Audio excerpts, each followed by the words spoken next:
When most people think about email problems, they usually think about messages not being delivered. But in practice, most email outages happen before a message is ever sent.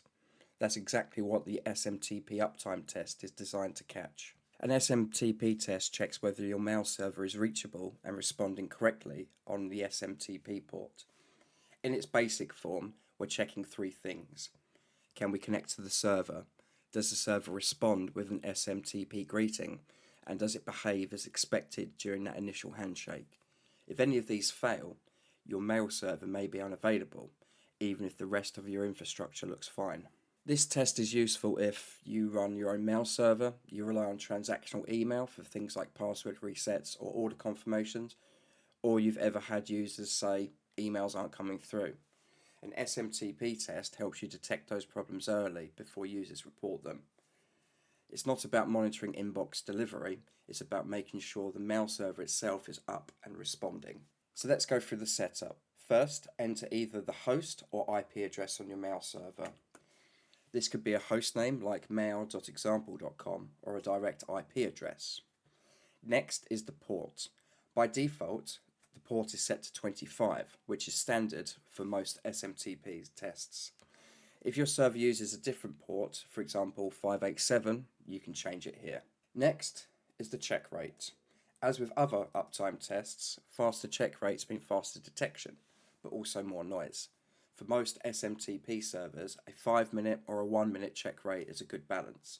You'll catch real issues without triggering alerts for brief network hiccups. Give the test a clear name, something that tells you exactly what it's monitoring. This makes alerts much easier to understand later. You can also assign a category if you're using categories to organize tests across teams or environments. Now let's look at monitoring regions. Choose regions that reflect where your users or your mail infrastructure are based. This gives you more accurate results and avoids false positives caused by regional routing issues. For confirmation servers, I recommend using 2 or 3 servers. This means we only alert if multiple checks agree that the server is unreachable, which helps reduce false alerts. Next, select your contact group. This determines who gets notified when the SMTP test fails. Make sure this group includes the people responsible for email infrastructure. You can also enable an alert delay if you want to avoid alerts for very short interruptions. One thing worth mentioning here, if you ever see alerts like greeting never received, this doesn't always mean your mail server is down. It often means the TCP connection succeeded, but the SMTP greeting didn't arrive in time. This can be caused by DNS issues, resolver latency, or network delays, not just the mail server itself. So if you see intermittent SMTP alerts, it's worth checking DNS performance as well. We'll cover that properly in the DNS test video. Under additional options, you'll also see the crawl timeout. You can adjust this if needed, although the default is usually fine. You'll also see SMTP credentials here.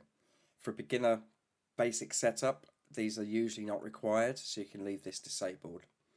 Once everything with your test looks good, let's go down and click on Create Test, and there you have it. Your SMTP server is now being monitored, and you'll be alerted if it becomes unavailable or stops responding correctly.